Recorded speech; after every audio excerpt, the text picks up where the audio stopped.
আমরা আলোচনা করব যে পিএসসি ক্লার্কশিপ, ঠিক আছে। পিএসসি একটা হচ্ছে গিয়ে ক্লার্কশিপ আর একটা হচ্ছে গিয়ে মিসলেনিয়াস, এই দুটোই মেনলি পরীক্ষা আছে, যেটার কিন্তু রেজাল্ট মানে পিএসসির দিক থেকে কিন্তু পেন্ডিং পড়ে আছে। তো আমরা আজকে দেখব যে মোটামুটি কবে নাগাদ রেজাল্টটা আসতে পারে, ঠিক আছে। বর্তমানে কয়েকদিন থেকে যেটা এখন মানে ফেসবুক ইউটিউব জুড়ে যেটা ঘোরাফেরা করছে সেটা হচ্ছে যে একটা নোটিশ বেরিয়েছে, যেখানে হচ্ছে গিয়ে 7% না 17%, এটা নিয়ে কিন্তু টোটালটা এখন কিন্তু কনফিউশন চলছে, ঠিক আছে। তো আমি সেদিকে এগোচ্ছি না। এবার ব্যাপারটা হচ্ছে যদি আলটিমেটলি 7% ধরেই যদি রেজাল্টটা বেরোতে হয়, ঠিক আছে, আমি মেনে নিলাম যে 7% হিসাবেই যদি রেজাল্টটা বেরোয়, ঠিক আছে, তাহলে যেটা মিসলেনিয়াস, ঠিক আছে, মিসলেনিয়াসের যেটা রেজাল্ট তৈরি হয়ে আছে নিশ্চয়ই সেটা আর বেরোচ্ছে না। সেটা 7 দিন হোক বা 10 দিনের মাথাতে হোক বা 15 দিনের মাথাতে হোক, এটা কিন্তু আর বেরোচ্ছে না আলটিমেটলি। তাহলে এটা ধরে চলাই যায় যে আগস্ট মাসে, ঠিক আছে, আগস্ট মাসে কিন্তু আর মিসলেনিয়াসের রেজাল্ট কোনো মতেই আসা সম্ভব নয়। এবার সেকেন্ডলি যেটা ব্যাপার হচ্ছে, যদি 7%-এ যদি রেজাল্ট আসে তাহলে কি কি প্রবলেম আসবে। প্রথমত হচ্ছে যে যারা ওবিসি ক্যান্ডিডেট আছে, ঠিক আছে, ওই ক্যান্ডিডেটদের আবার একটা এডিট অপশান দিতে হবে, এডিট অপশান আসবে, ঠিক আছে, যেখানে তারা নিজের ফর্ম মানে আবার মানে যেটা ওবিসি আছে ওটা থেকে জেনারেল করবে। তো এটাতে মিনিমাম যে কোনো কিছুতে 7 ডেজ সময় দেওয়া হচ্ছে, তো 7 দিন সময় এখানে এক্সট্রা দিতে হবে। এটা হয়ে যাবার পরে আবার নতুন করে প্যানেলের কাজ শুরু হবে, নতুন করে সব কিছু করতে আরও মিনিমাম 1 মাসের মতো সময়। পিএসসির যা গতিমতি সেটাতে কিন্তু 1 মাস নতুন প্যানেল করতে লাগাবে। সে যতই চেয়ারম্যান চলে আসুক, যতই নতুন নতুন মেম্বার চলে আসুক, পিএসসি নিজের ধাঁচ কোনো দিনই বদলাবে না, আমি এটা 100% বলে দিচ্ছি। আগস্ট মাস কেন, সেপ্টেম্বর মাসের যদি এন্ডেও রেজাল্ট চলে আসে, ঠিক আছে, তাহলেও এটা সৌভাগ্য। মিসলেনিয়াসের আমি রেজাল্টের কথা বলছি, যে সেপ্টেম্বর মাসের যদি এন্ডেও রেজাল্টটা পেয়ে যাও কি না, তাও এটার সৌভাগ্য। কারণ যে পিএসসির একটা চেয়ারম্যান নিয়োগ হতে, ঠিক আছে, একটা চেয়ারম্যান নিয়োগ হতে 2.5 থেকে 3 মাস সময় লেগে যাচ্ছে একটা মেম্বার নিয়োগ করাতে। সেখানে এখন শোনা যাচ্ছে যে নতুন নতুন মেম্বার আসছে, তারাও এক একজনকে লাগবে এক এক সপ্তাহ কাজ বুঝতে, তারপরে গিয়ে কোনো কিছু হবে।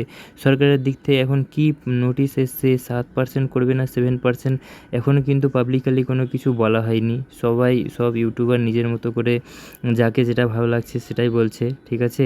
তো আমার আরেকটা বিষয় ছিল, ঠিক আছে, যে মানে নোটিশটা এসেছে যেখানে অ্যান্ড দিয়ে দুটো মানে লাইনকে বলা হচ্ছে, একটা হচ্ছে গিয়ে যেটা অলরেডি ইনিশিয়েটেড হয়ে গেছে, ঠিক আছে, আর তারপরে বলেছে যে যারা সাকসেসফুলি কী পেয়েছে না, অ্যাপয়েন্টমেন্ট লেটার পেয়ে গেছে, ঠিক আছে। তাহলে আমার একটা কথা কোয়েশ্চেন ছিল, তো ডাইরেক্ট ওটা অ্যাপয়েন্টমেন্ট লেটার বলা যেতেই পারতো যে যারা অলরেডি অ্যাপয়েন্টমেন্ট পেয়ে গেছে তাদের ক্ষেত্রে কিন্তু 17% বহাল থাকছে, বাদবাকিদের ক্ষেত্রে 7%। তো ইনিশিয়েটেড শুরু করে বলার কি মানে, এই ধরনের করে বলার কি আছে যে যেগুলো প্রসেস শুরু হয়েছে, ঠিক আছে, যেসব প্রসেস শুরু হয়েছে এবং যাদেরকে অ্যাপয়েন্টমেন্ট লেটার দিয়ে দেওয়া হয়েছে, তো এটা তো একটা স্বাভাবিক ব্যাপার না, যারা অ্যাপয়েন্টমেন্ট লেটার পেয়ে হবে, তো অবভিয়াসলি ওটা ইনিশিয়েটেড হয়ে কমপ্লিট হয়েছে বলেই ওটা পেয়েছে।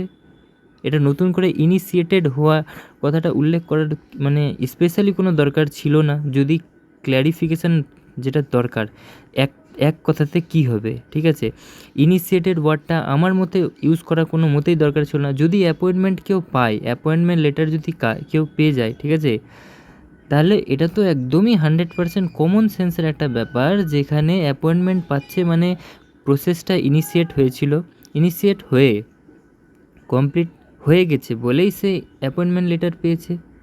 বা এমনটা তো হতে পারে না যে অ্যাপয়েন্টমেন্ট লেটার পেয়েছে কিন্তু প্রসেসটা এখনও ইনিশিয়েটেডই হয়নি, এটা কি পসিবল আছে? তো পসিবল যদি না থাকে তাহলে আলাদা করে ইনিশিয়েটেড এবং যারা পেয়ে গেছে এইভাবে কথা বলার কী ছিল। নোটিশটা অরিজিনাল ফেক আমি ওগুলো নিয়ে যাচ্ছি না, যেটা নোটিশ এখন ঘুরে বেড়াচ্ছে আমি সেটারই কথা বলছি, যে এখানে বলেছে initiated and the appointment letter successfully যারা পেয়ে গেছে তাদের জন্য 70%। তো ইনিশিয়েটেড যদি যারা ইনিশিয়েটেড নিতে চাইছে না, এটাকে বলেছে যে না, এটা কিন্তু একটাই লাইন, ঠিক আছে, শুরু হয়েছে প্লাস অ্যাপয়েন্টমেন্ট লেটার পেয়েছে তারাই 17% পাবে। তো যারা ডাইরেক্ট বলুক যে যারা অ্যাপয়েন্টমেন্ট লেটার পেয়েছে তারাই 17%, ইনিশিয়েটেডের আবার এখানে কোনো মানে দাঁড়াচ্ছে না।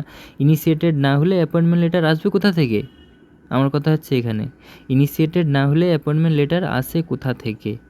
এখন এইগুলো নিয়ে দ্বিধাদ্বন্দ্ব, ঠিক আছে, আমি আর সেদিকে এগোতে চাই না। এখানে মানে 50% কিন্তু বলছে যে 17%ই থাকবে, 50% বলছে 7%। যতজন ভিডিও বানাচ্ছে তারাও ক্লিয়ার না, যারা ভিডিও দেখছে তারাও কোনো মতেই ক্লিয়ার হতে পারছে না। এটা একটা মানে অযথা একটা জিনিস কন্ট্রোভার্সির মধ্যে ছড়িয়ে পড়েছে, ঠিক আছে, যেটার কিন্তু কোনো মানে ছিল না।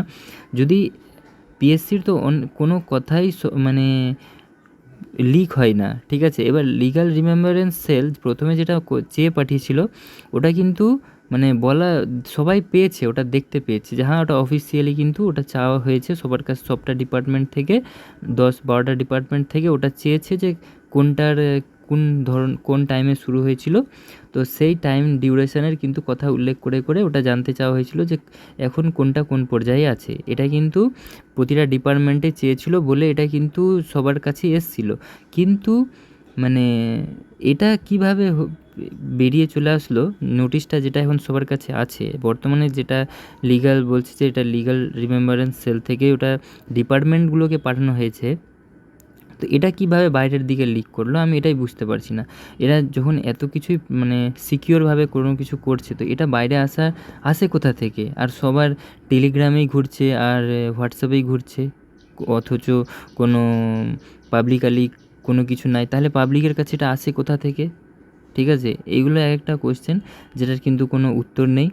আর এতক্ষণেও কিন্তু কোনো ডিপার্টমেন্টের কাছ থেকে কিন্তু কোনো মানে নোটিশ আসেনি যে তারা সামনে 7% নিয়ে এগোচ্ছে না 17% নিয়ে এগোচ্ছে। যদি 7% হতে হয় তাহলে প্রতিটাতেই কিন্তু 1.5 থেকে, ঠিক আছে, 1.5 থেকে 2 মাস কিন্তু প্রতিটা নিয়োগ পিছাবে। মানে জাস্ট যাদের রেজাল্ট রেডি আছে ওদেরই পিছাবে, ঠিক আছে। সে ডাব্লিউবিপি হোক, ক্লার্কশিপ, মিসলেনিয়াসেই সেপ্টেম্বর, আমার মনে হচ্ছে সেপ্টেম্বর মাসের এন্ডের আগে এটা মিসলেনিয়াসের রেজাল্ট ওরা পাবলিশ করতে পারবে না। আর ক্লার্কশিপ তো মনে হয় ডিসেম্বর জানুয়ারি, জাস্ট ওরা যে করেই হয় ওরা যত ডিলে করা যায় তত ডিলে করবে, ঠিক আছে। মেন কথা হচ্ছে এখানে। এবার দেখা যাক সামনে কি হয়। তো এই ছিল আমার একটা মানে নিজের ধারণা, ঠিক আছে। এখন ধারণা ছাড়া কোনো কিছু তো বলা যাচ্ছে না, কারণ যেটা মানে কোনো একটা প্রাক্তন আধিকারিক স্যারের কাছ থেকেও যে সমস্ত তথ্য পাওয়া যাচ্ছে সেগুলো কিন্তু টাইমের সাথে সাথে ডিলে হচ্ছে। তাহলে এতে কিন্তু কোনো সন্দেহ নেই যে পরবর্তীতে কিন্তু আরও ডিলে হতে চলেছে। এর আর কি বলবো, এটাই ছিল ভিডিও। যদি ভিডিও ভালো লাগে তাহলে অবশ্যই ভিডিওকে লাইক করবে। দেখা হচ্ছে এই নতুন ভিডিওতে।